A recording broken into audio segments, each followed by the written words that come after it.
രാവിലെ ബ്രേക്ക്ഫാസ്റ്റിന് വെജിറ്റബിൾസൊക്കെ ഇട്ട നമ്മുടെ പന്നിയാരം ഉണ്ടാക്കത്തില്ലേ, അതുപോലുള്ള ക്യാപ്സിക്കം, ക്യാരറ്റ്, സവാള ഇതെല്ലാം കൂടെ ഒന്ന് ചോപ്പ് ചെയ്തിട്ട് ഇതിൽ ചേർത്തിട്ട് ഇങ്ങനെ ഉണ്ണിയപ്പച്ചട്ടിക്കകത്ത് കോരി ഒഴിച്ച് അതാണ് ഉണ്ടാക്കിയത്. അത് മക്കൾക്കൊക്കെ വളരെ ഇഷ്ടമായത്. അപ്പോൾ ഈ വീഡിയോയുടെ ഫുള്ളായിട്ടുള്ള വീഡിയോ ചാനലിൽ ഇട്ടിട്ടുണ്ട്. നിങ്ങൾക്ക് താല്പര്യമുണ്ടെങ്കിൽ അവിടെ പോയി നോക്കിയാൽ മതി. അപ്പോൾ ഓയിൽ നോക്കിയാണെങ്കിൽ ബോട്ടിലിൻ്റെ അകത്ത് ഓയിലില്ല, പിന്നെ ഓയിലൊക്കെ ഒഴിച്ച് വെച്ചു. അതിനുശേഷം മീനുണ്ടായിരുന്നു, അതൊന്ന് വെട്ടിക്കഴുകിയെടുക്കണമായിരുന്നു. പിന്നീട് ഒരു ഉരുളൻകിഴങ്ങ് മെഴുക്കുവരട്ടി വെക്കുന്നുണ്ട്. അതിലേക്ക് വെച്ച് മഞ്ഞപ്പൊടിയും വെള്ളം ഒഴിച്ച് അതൊന്ന് ഉപ്പിപ്പറ്റിച്ചതിന് ശേഷം പിന്നെ ഓയിലൊഴിച്ച് മുളക് പൊടി ചേർത്ത് അതൊന്ന് മൂപ്പിച്ചെടുത്തു.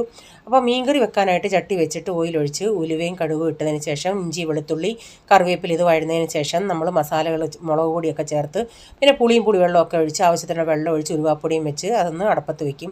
അപ്പോൾ ഇച്ചിരി അരി എനിക്കൊന്ന് പൊടിക്കണമായിരുന്നു. അതൊന്ന് പൊടിച്ചെടുത്ത് ഇപ്പോൾ നമ്മുടെ മീൻകറിയൊക്കെ ഇവിടെ റെഡി ആയിട്ടുണ്ട്. നല്ല കുറുകി വറ്റി വന്നിട്ടുണ്ട്.